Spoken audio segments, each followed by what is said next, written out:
दोस्तों, भगवान पर भरोसा हर किसी को होता है।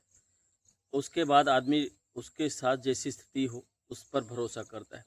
दरअसल एक महिला होती है, उसका पति बहुत दिन से बीमार चल रहा था। दवा करा रही होती है लेकिन इसके स्वास्थ्य में सुधार बहुत कम हो रहा होता है। एक दिन वो महिला भगवान भोलेनाथ से प्रार्थना करती है कि प्रभु, अगर मेरे पति का स्वास्थ्य ठीक हो गया तो मैं चाहे जितनी मेहनत करना पड़े, चाहे जितनी कठिन परिश्रम करनी पड़े, मैं पद यात्रा करके आपको कांवड़ लेकर के जलाभिषेक करूंगी। दोस्तों, उसके मन में निश्चल भाव था और भगवान भोलेनाथ को स्मरण करती है। समय का वक्त ऐसे होता है, चाहे दुआ का असर हो चाहे दवा का। कुछ दिन बाद उसके पति के स्वास्थ्य में सुधार होने लगता है और लगभग 1 साल बाद वो पूरी तरीके से स्वस्थ हो जाता है, चलने फिरने लगता है। उस महिला को लगने लगा कि भगवान भोलेनाथ ने हमारी फरियाद सुन ली और मुझे जाकर के जलाभिषेक करना चाहिए। दोस्तों, सावन के महीना चल ही रहा है। सावन के महीने में वो कांवड़ यात्रा प्रारंभ कर देती और कांवड़ लेकर के भगवान भोलेनाथ की तरफ चलने लगती। लगभग मंदिर के 5 किलोमीटर पहले की आसपास हो जैसे पहुंचती है, उसकी नज़र एक आदमी के ऊपर पड़ती है। दोस्तों, उस आदमी को देखती है तो एक बार वो कंफर्म नहीं हो पाती, जिसको सोच करके वो ठिठक जाती है, व्यक्ति वही है या नहीं है। कुछ देर तक तो वहाँ रुकी रहती है। उसके बाद जब उसका चेहरा पूरी तरीके से देखती है तो उसको समझ में आता है कि ये व्यक्ति तो वही है। उसका जैसे नाम लेकर के पुकारती है, वो व्यक्ति खड़ा हो जाता है। वो महिला अपने आप को रोक नहीं पाती और कांवड़ को बगल में एक बांस पर रख देती है और उस आदमी के गले लग जाती है। खूब फूट फूट करके रोने लगती है। ये दृश्य देख करके जो आसपास के लोग होते हैं, सारे लोग बड़े अचंभित होते हैं कि ऐसा क्या होगा, ये व्यक्ति कौन है जो कि भिखारी के वेश में है। दोस्तों, वो महिला अब सारी बातें जब अपने दिल की उससे कहती है और वहाँ के जो लोग होते हैं सारी कहानी सुनते हैं, सुन करके हैरान हो जाते हैं। वो भिखारी आदमी उस महिला को जलाभिषेक कराने के बाद अपने जहाँ पर उसकी मंडली रहा करती थी वहाँ लेकर के जाता है। उसके बाद दोस्तों, इस कहानी में जो होता है आप यकीन नहीं करेंगे। बहुत रोचक कहानी है और बहुत दिल को छू लेने वाली कहानी है। एकदम से अंदर से झकझोर देने वाली कहानी। अंत तक वीडियो देखिएगा, बहुत कुछ सीखने को मिलेगा इस पूरी कहानी में, लेकिन लास्ट तक देखना ज़रूर। लेकिन उससे पहले जो नए दर्शक हैं जिन्होंने चैनल को सब्सक्राइब नहीं किया, चैनल को सब्सक्राइब कर लीजिए और वीडियो कौन से शहर से देख रहे हैं ये भी कमेंट करके बताइएगा। पिछली वीडियो पर जिन्होंने कमेंट किया था उनकी लिस्ट हमारे पास है। और वीडियो के आखिरी में आप सभी का प्यारा सा नाम अवश्य लूँगा। तो देर न करते हुए चलिए कहानी की शुरुआत करते हैं। नमस्कार, प्रणाम, मैं कमलेश तिवारी। आज आपके लिए जो सच्ची घटना लेकर के हूँ, घटना बिहार के बांका जिले की है। यहीं पर रहने वाला एक लड़का जिसका नाम गौरव था। गौरव शहर में रहा करता था। जब शहर में नौकरी करता था तो अक्सर उसकी तबीयत खराब रहती थी। इस वजह से कुछ दिन बाद उसके माँ बाप ने कहा कि बेटा ऐसा करो कि घर आ जाओ। उसका इलाज चलता है। इलाज के कुछ दिन बाद वो पूरी तरीके से स्वस्थ हो जाता है। उसके बाद उसके माँ बाप उसका शादी करने का सोच लेते हैं। एक लड़की का फ़ोटो आता है, लड़की देखी जाती है और गौरव को लड़की पसंद आ जाती है। लड़की को गौरव पसंद आ जाता है। नाम था दीपिका।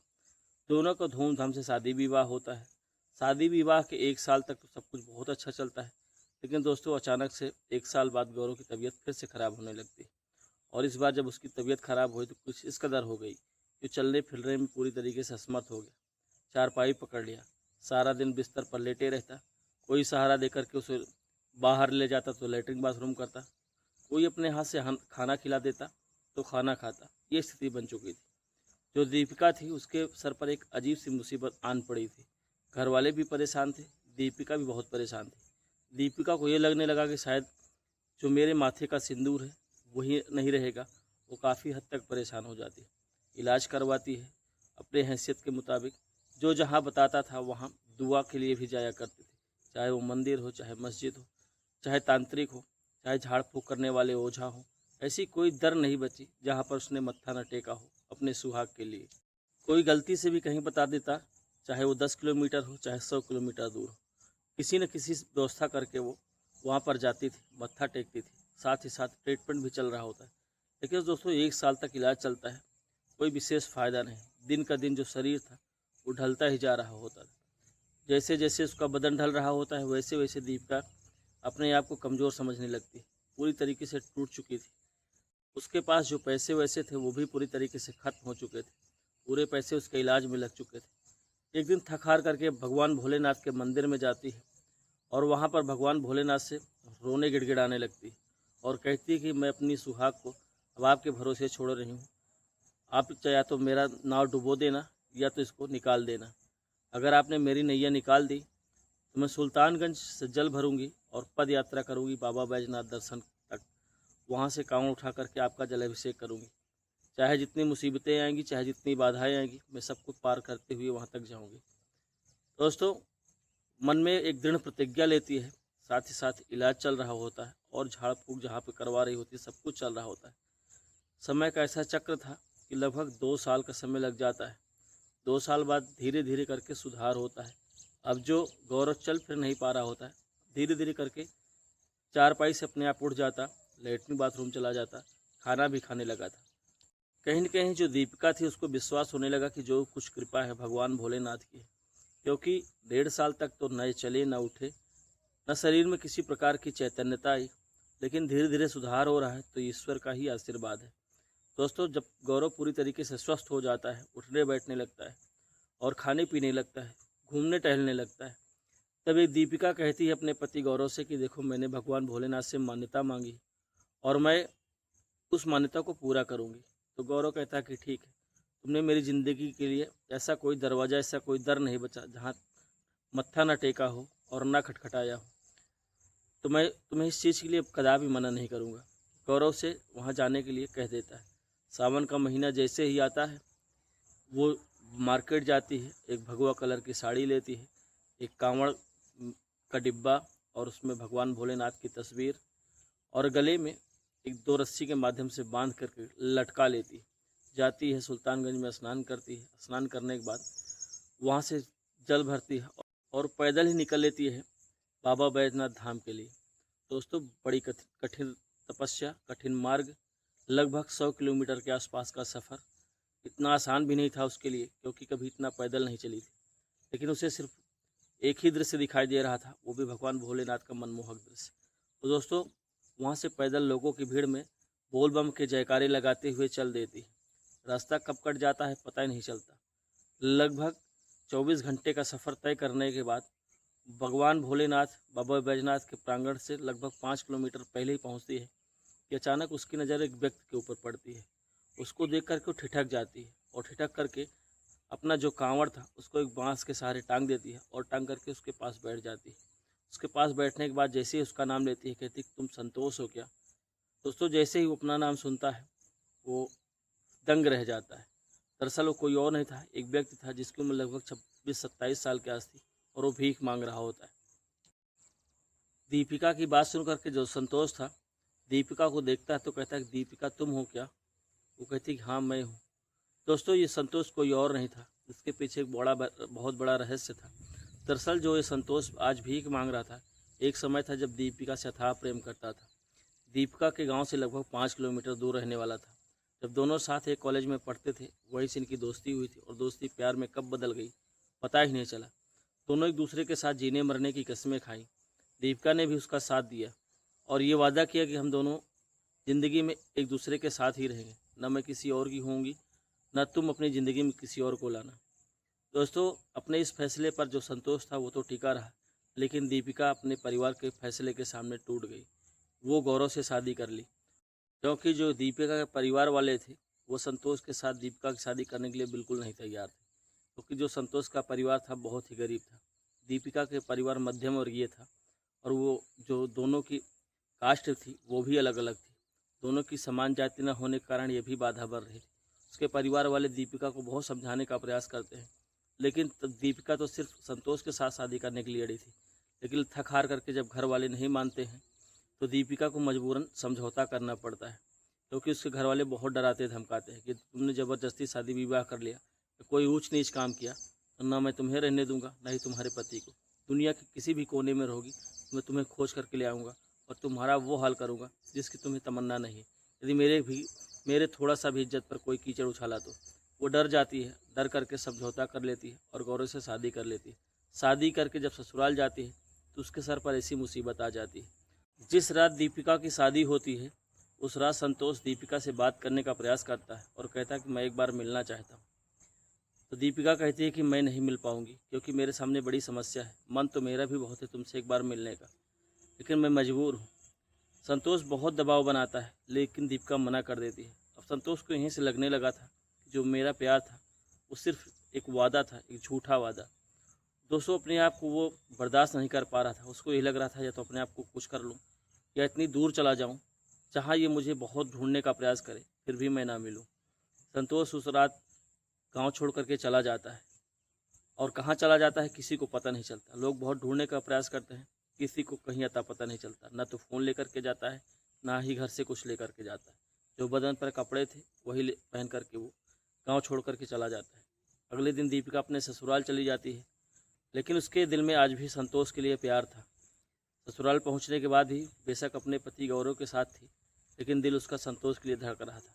बार बार सोच रही थी कि वो पता नहीं कहाँ होगा, किस हालत में होगा। जैसे जैसे उसको याद कर रही होती है, वैसे वैसे जो संतोष था उसके लिए तड़प रहा होता है।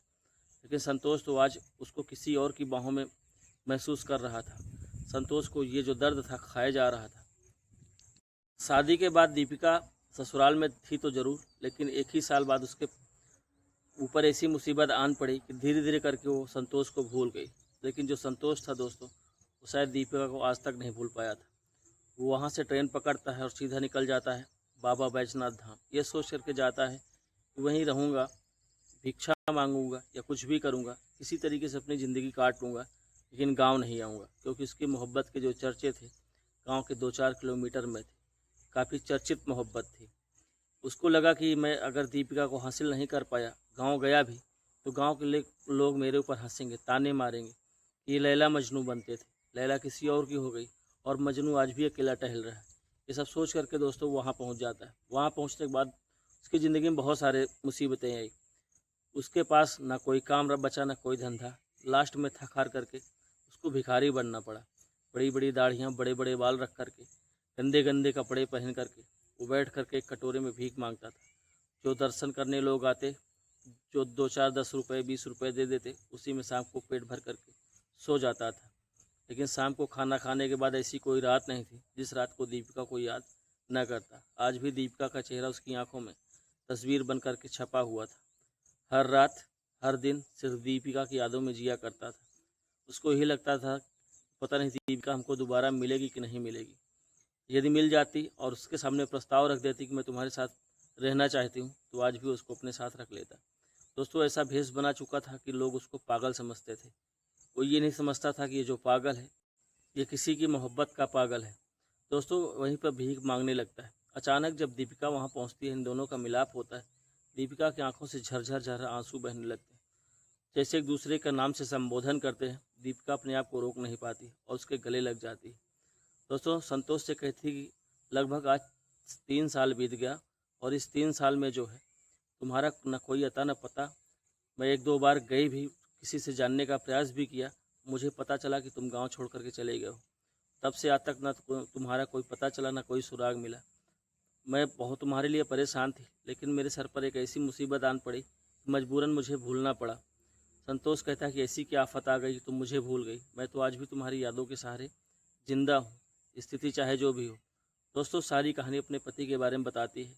मेरे पति के साथ ऐसा ऐसा हुआ और मैं इसीलिए जो है यहाँ आई हूँ भगवान भोलेनाथ को जलाभिषेक करने। ये सुन करके संतोष को लगा कि अब शायद दीपिका की ज़िंदगी में उसका पति ही सब कुछ है, क्योंकि उसके मांग में जो सिंदूर था वो किसी और के नाम का था। वो उससे मिटाना नहीं चाहता था। संतोष कहता है कि ठीक है, कोई बात नहीं, तुम एक काम करो, सबसे पहले जाओ जलाभिषेक करके वापस आना, मैं यहीं पर तुम्हारा इंतज़ार कर रहा हूँ। दीपिका कहती है कि तुम जाना गलती से कहीं मत, मैं आज तुमसे जी भर के बातें करना चाहती हूँ। तो कहता है ठीक है। दोस्तों, वहाँ से वो अपना कावड़ उठाती है और जाती है बाबा भोलेनाथ को कठिन समय, कठिन परिश्रम के साथ जलाभिषेक करती है। भीड़ बहुत ज़्यादा थी, इतना आसान भी नहीं था दर्शन करना, जलाभिषेक करना। किसी तरीके से जलाभिषेक होता है। भागते हुए सबसे पहले उस तरफ भागती है जहाँ पर वो संतोष से मिली होती है। दीपिका इतनी थकी होने के बावजूद भी उसके शरीर में इतनी ताकत कहाँ से आ गई, उसे आभास ही नहीं हुआ। वो पैदल ही 5 किलोमीटर फिर वापस जाती है और जाने के बाद उस जगह पर पहुँचती है जहाँ पर संतोष उससे मिला था। वहाँ पर पहुँचती है तो देखती है कि संतोष वहाँ पर है ही नहीं। वो काफ़ी हैरान हो जाती है। लोगों से पूछने लगती है कि जो व्यक्ति यहाँ पर बैठ कर के भीख मांग रहा था वो कहाँ गया। लोग कहने लगे कि उसका कोई ना स्थान है, ना कोई जगह है। वो इधर उधर भटकता रहता है। जहाँ उसको खाने के लिए मिल जाता है उधर ही चला जाता है। वो काफ़ी परेशान हो जाती है, अब क्या करूँ। मैं इसको बोल करके रखी थी कि मैं आ रही हूँ, क्योंकि उसको आने में लगभग 6 घंटे के आसपास का समय लग चुका था। वो और परेशान हो जाती है, शाम का समय हो चुका था, लगभग 7 बज रहे थे। अब इतनी रात में जो उसको ढूँढे कहाँ, सामने ही कोई आदमी खड़ा हो तो देख पाना इतना आसान नहीं था। बड़ी मेहनत करती है, बड़ी मशक्क़त करती है, लगभग घंटों ढूँढती है और इर्द-गिर्द लगभग जो भी दुकानें होती हैं सबसे पूछने का प्रयास करती है, लेकिन उसे कहीं संतोष दिखाई नहीं देता है। दोस्तों, काफ़ी हद तक परेशान हो जाती है और रात भी काफ़ी हो चुकी थी। धीरे-धीरे करके जो है रात बढ़ ही रही होती है। उसे लगा कि इतनी रात में मैं महिला, कहाँ मैं उसे ढूँढूँ, कहाँ जाऊँ? इसी सोच विचार में काफ़ी परेशान रहती है। इधर-उधर भटक रही होती है, मन उसका बिल्कुल नहीं लग रहा होता है। दोस्तों, निराश होकर के वो वापस आने लगती है और अचानक उसकी नज़र पड़ती है तो एक टूटी-फूटी झोपड़ी थी। एक आदमी फटा हुआ कंबल ओढ़ कर के लेटा हुआ है। उसे लगा कि शायद ये संतोष है, क्योंकि उसके कुछ कपड़े दिखाई दे रहे थे। वही कपड़े थे जो वो दिन में पहना था। अब दोस्तों चुपके से उसके पास जाती है, बिना बताए कंबल उठाती है। अब कपड़े से उसकी पहचान हो जाती है कि संतोष ही है। झट से वो कंबल उठा देती है। संतोष उसके कंबल के नीचे था। उसको देख कर के बड़ी प्रसन्न होती है। दोस्तों, खुशी इस बात की उसे होती है कम से कम ये मिल तो गया, नहीं शायद उसके हाथ निराशा लगती और वो वापस आ जाती। संतोष को जगाती है, संतोष उठता है। उसको देख कर के संतोष खुश हो जाता है। सबसे पहले दीपिका उससे कहती है कि तुम मेरा इंतज़ार नहीं कर पाए? तो कहता है कि मैं तो तुम्हारा आज भी इंतज़ार कर रहा हूँ। धोखा तो सिर्फ तुमने दिया। मैं तो तुम्हारा उस रात भी इंतज़ार कर रहा था जिस रात तुम्हारी शादी थी। ये सुनकर के उसके गले लग जाती है और रोने लगती है। कहती है पुरानी बातों को मत कुरीदिए, आज भी मुझे बहुत दर्द होता है और तुम्हें इस हालत में देख करके तो मुझसे रहा नहीं जा रहा है। मुझे ऐसा लग रहा है कोई मेरा कलेजा चीर करके निकाल ले। मेरा शरीर बेशक गौरव के पास है, लेकिन आज भी मेरी आत्मा तुम्हारे लिए तड़प रही और तुम्हें पाकर के इस हालत में देख करके तुम मुझे पुरानी यादें आज भी ताज़ा हो गई। बहुत देर तक दोनों बातें करते हैं। दीपिका रोए जा रही होती, दोनों की आंखों से आंसू बह रहे होते हैं। दोस्तों, जो बिछड़ने का दर्द था और दीपिका ने जो दर्द सहा था, और इस हालत में संतोष को देख करके उसका दर्द 4 गुना बढ़ गया था। अपने प्यार को इस हालत में देख करके वो अपने आप को ये नहीं समझ पा रही थी कि ऐसा कौन सा कष्ट दे दूँ जिससे कि ये सही हो जाए। संतोष से कहती कि मुझे अपने घर नहीं ले चलोगे? तो संतोष कहता है कि ठीक है चलो।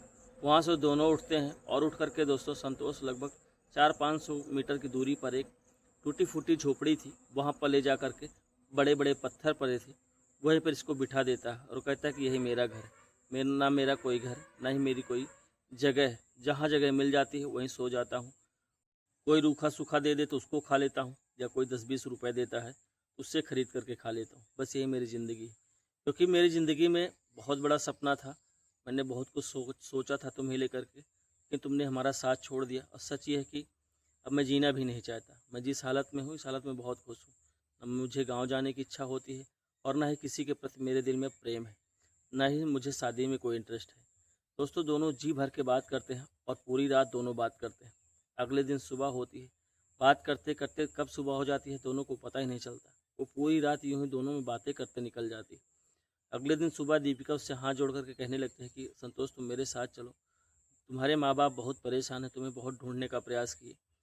तो वो कहते हैं कि मेरा इस दुनिया में कोई नहीं है, मैं सिर्फ अकेला बचा हूँ और यही मेरी दुनिया है। मैं घर नहीं जाऊँगा और ना ही मुझे इस चीज़ के लिए कोई दबाव बनाना।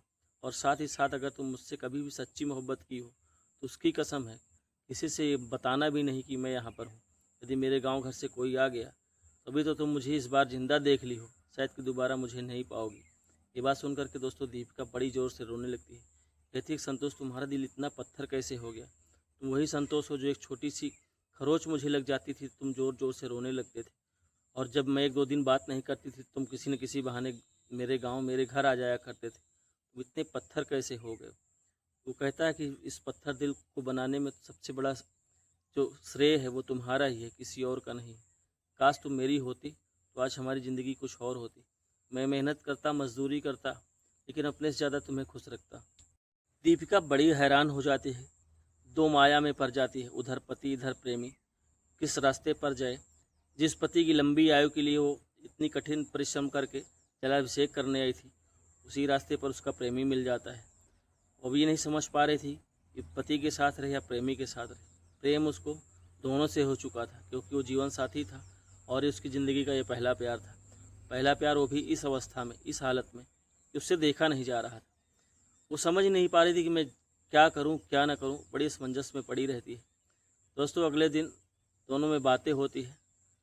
जो संतोष था दीपिका से कहता है कि तुम्हारा जलाभिषेक हो गया है, तुम्हें घर जाना चाहिए, तुम्हारा पति तुम्हारा इंतज़ार कर रहा होगा। उसका मन जाने का तो नहीं होता, लेकिन मजबूरी थी। घर से आए हुए 2 दिन का समय बीत चुका था, ये तीसरा दिन चालू होने वाला था। इस वजह से उसे जाना था। बीमार पति घर पर था। दोस्तों वहाँ से उससे गले मिलती है और विदा तो ले लेती है, लेकिन उसके दिल में और दिमाग में वो यादें फिर से ताज़ा हो जाती है और कुरेदने लगती है।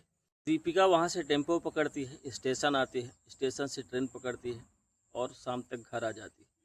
घर आने के बाद दोस्तों उसके दिमाग में वो सारी बातें चल रही होती है। उसके चेहरे पर प्रसन्नता बिल्कुल नहीं थी, चेहरा उदास था। उसका पति गौरव से पूछता है बाबा के दर्शन हो गए? तो कहती है कि बाबा की कृपा बड़ी अजीब है, उन्होंने मुझे ऐसा दर्शन कराया जिसकी मुझे तनिक भी उम्मीद न थी। इतना अच्छा दर्शन हुआ और बाबा ने मुझे ऐसे रास्ते पर ला कर के खड़ा कर दिया है कि मैं क्या करूं।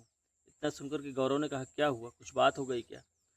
तो दीपिका कहती नहीं कुछ बात नहीं। दीपिका अपने पति को जो वहाँ से प्रसाद वगैरह लाई होती है, भगवान भोलेनाथ का जो चढ़ा हुआ जल था प्रसाद के रूप में वो लाई थी, वो देती है, उसको पीता है, प्रसाद खाता है। दोस्तों दीपिका अपने घर तो पहुंच जाती है, उसका शरीर तो पहुंच जाता है, लेकिन उसका जो दिल और दिमाग था वो उसी जगह पर अटक जाता है जहाँ पर उसे संतोष मिला था।